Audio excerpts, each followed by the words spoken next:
I rewatched Sword Art Online Season 2 right after crying like crazy from watching Clannad After Story for the first time because, actually, I have no clue why. I just felt like it.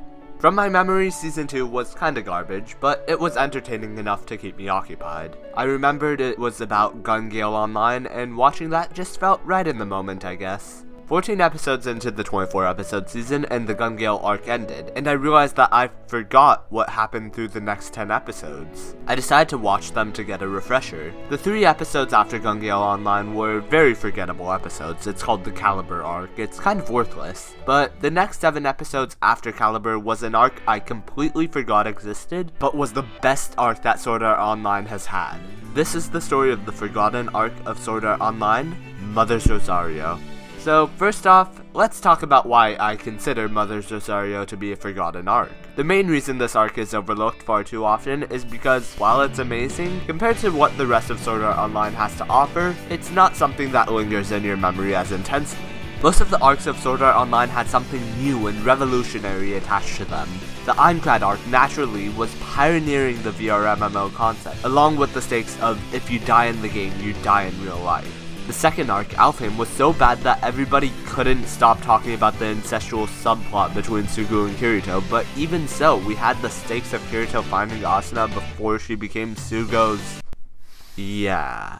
Gun Gale Online people don't talk about as often as the first two, but they do talk about it slightly more often because it's still adding something new to the setting. A new cyberpunk FPS game, the types that were really blowing up in 2014 along with this season of the show. Halo, Call of Duty, y'all probably know it. And then after Season 2 comes Alicization, which gave us stunning visuals, a new definition to open world with literally an entire new universe within a computer rather than just being a video game. Also introducing ideas of morality surrounding the rights of artificial intelligence, which is only getting more relevant, and if Kirito died there, he'd die in real life, reintroducing the stakes that everybody loved in Aincrad. Mother's Rosario had really good visuals, but at this point, that was already expected of Sword Art Online. It's set in Alfheim Online, which is a world that Kirito already explored beforehand. Didn't have incredibly high stakes, and it barely had any Kirito screen time. Instead, it focused on Asuna, so naturally, a lot of fans just wrote this off as a ploy to give Asuna some love after ruining her in Alfheim, and just went on to Alicization. However, Mother's Rosario is much more than that. First of all, I said one of the reasons that Mother's Rosario wasn't popular was because it followed Asuna instead of Kirito, and honestly, I am so happy it followed Asuna. She was the best character in Aincrad, and the following 2 arcs had almost no moments for her to shine.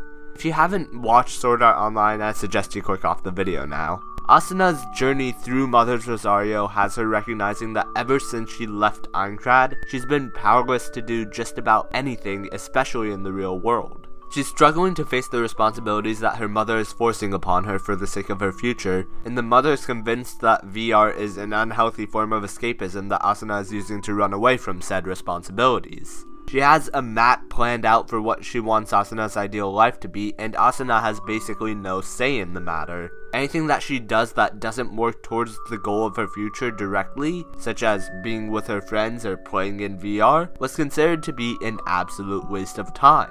Furthermore, she wasn't allowed to take any pride in her achievements. Even if she does well, it's because that's expected of her, not because she did a good job worth praising. She could get the best grades, do the greatest things, but if she doesn't follow through with the route that's planned out for her, she's worthless. I think you can see how this can lead to a very unhealthy, destructive mindset. During Sword Art Online, Asuna held one of the greatest roles of influence. She was the vice commander for the assault team and in contention to be the strongest player in the game. But in the real world, she can't even speak up against her mother. The plan that her mother sets up implies that she has to leave behind all her friends that she gained from SAO, including Kirito, and forget the 2 years that she spent trapped there. Asuna cared about the 2 years she spent in Sword Art Online. She had spent all that time being the lightning flash of KOB, and that was a huge piece of what she was. Coming back to the real world and just being Asuna Yuki was a huge shift for her.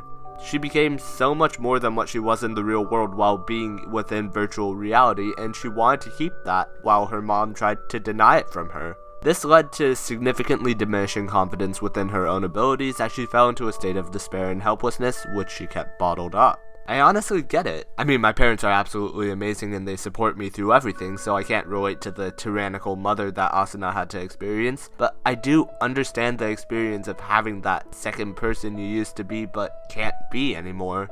This is a story I don't really usually talk about in real life. In fact, I think I've only talked to a couple of my roommates about it. A couple months after I started posting on YouTube, around October of 2021, I got a condition. Despite multiple visits to the hospital, we don't have a definitive diagnosis on what exactly it is, but the theory is that it's an autoimmune condition that resulted in chronic migraines. To say the very least, it wasn't very fun. I spent the majority of the time just in bed. I took a leave of absence from school for the semester, and I became a bit of a shut-in. Despite all of that, I still had some type of life. I just went online, and I was, well, Shaquille. For months, all I was doing was being Shaquille, posting YouTube videos, talking on Discord, having that new sub-life as my new main. And while I don't think I changed my personality too much when I got on the internet, especially nowadays, it was a significant enough difference. Months later, before my condition recovered, I was forced to go back to school because I couldn't take a longer leave of absence without possibly sacrificing my ability to move on to the next year, and I wasn't going to let myself get held back. So after basically just laying in bed for months with next to no actual social interaction, I went back to school. Needless to say, interactions were very awkward for me for a long while. Living online only as Shaquille for months made me feel so weird being just me again. It was honestly like being a stranger in my own skin, and I didn't know how to act anymore. I was super timid for a while at that point. I became way too conscious about the possibility of crossing certain lines that I isolated myself, because generally it's a lot harder to cross lines on the internet than it is in real life. I kept my problems to myself, tried not to pry too deep into anyone else's life, and I just tried doing my thing. It's been about 2 years since then. I've mostly gotten over it. I mean, my personality's changed a lot because of it, but that's just called growing up. But in the case of Asuna, she spent 2 years cultivating a strong personality that plowed through the floors of an unbeatable floating castle, leading an army of people who may have been rushing towards their death. And now, it's as if all she gained in that world was deemed to be worthless. The entire aspect of her new identity is just gone, shunned even. If I had to erase my whole life as Shaquille after all I did, it would have been horrible. I couldn't imagine what it would be like for a person like Asuna who spent 2 years actually only living in virtual reality. I mean, yeah, I said I was living online, but that's obviously an exaggeration. I still talked to my parents, I went outside every now and then, I ate food, I did all that stuff. It's just that the majority of my social interactions went from being with people I know in real life to people I know on the internet.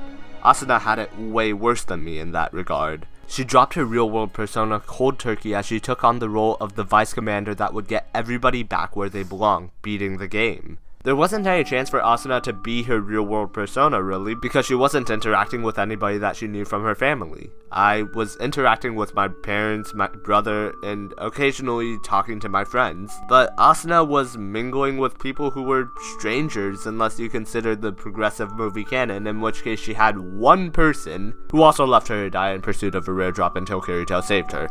Basically dealing with the pressure from her mother and also adding on the pressure of not being able to feel like she's worth anything outside of VR piled onto her until she met the first girl to not fall in love with Kirito, Yuki. She's the supposed strongest player in Alfheim, which she proved by actually beating Kirito in a fight. Although let's be real, Kirito wasn't trying, and also fighting Asuna. Yuki's character was absolutely amazing, definitely one of the best SAO has ever brought forward for us. Her philosophy of living life to the fullest and not letting anybody hold her back is honestly really inspiring, especially when you take into account that she's been hospitalized for 3 years straight. Yuki teaches Asuna that even in the real world, even without the strength of the greatest swordsman or the power of an army behind her, she can fight for what she cares about. It doesn't matter. Whether she's in Sword Art Online, Alfheim Online, or real life offline, she's the same person with the same strength and the same courage. A person who can smile in the face of insurmountable odds and fight to the top. The only difference between Yuki and all of us is that she's incapable of bringing her philosophy into the real world. Her idea of fighting to get her message across shouldn't be misunderstood as, if somebody annoys you, get a gang and jump them. No, please don't do that. Both Yuki and Asuna understood that there are ways to fight other than with your fists or swords, which is why when Asuna returned to the real world after having a conversation with Yuki, she had a heart-to-heart with her mother. Initially, her mother was planning on writing Asuna off as she always did, but Asuna illustrated that she was willing to fight to get her point across. That determination is what led Asuna's mother to understanding her point of view and letting her choose her own future path so long as she doesn't compromise being successful, which is fair. The message of the Mother's Rosario arc from beginning to end is that how we are isn't dictated by where we are, it's about who we are. Yuki, by all stretches of the imagination, should have been super depressed, socially inept, just unhappy in every single regard. Yet we constantly see her smiling, even at the time of her death. In the real world, Yuki's body faced immense toil and her life was just a series of unfortunate events, with every member of her family dying before her. Despite all that, she had the courage to be a person who can smile through all that turmoil and be truly strong. Not because of the fact that she's in virtual reality, but because that's who she is. The only reason why Yuki was only like that in VR was because she couldn't get out of VR. Asuna was a strong person in Sword Art Online and that's still who she is, even when she isn't in the game. It took understanding Yuki to be able to really understand that she's stronger in real life than she knew, and all of us are too. Even I've come to notice that I'm able to draw upon the confidence I have when I'm being Chikyo online in the real world to deal with real world situations because it's equally a piece of my personality. That's why to this day, even though what I had to experience really sucked, I'm grateful I went through it. If that's the situation that forged me into who I am now, and it's the reasoning for where I am now, I have nothing but gratitude for it because I love how things are right now. The takeaway from this arc and this video is that all you need is the courage to take that one step that could change your life forever. Having that courage brought Asuna to a place where she could finally be herself and forge her own path, even earning her mother's approval in the process. Life is about choosing your path, being yourself, accepting who you are, and not being afraid to fight for who you are. That is the beautiful message that the forgotten arc of Sword Art Online had to offer the world.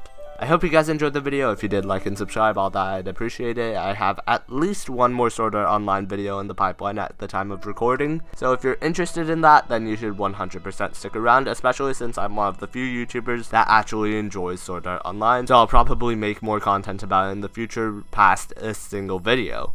Anyway, see y'all later, bye!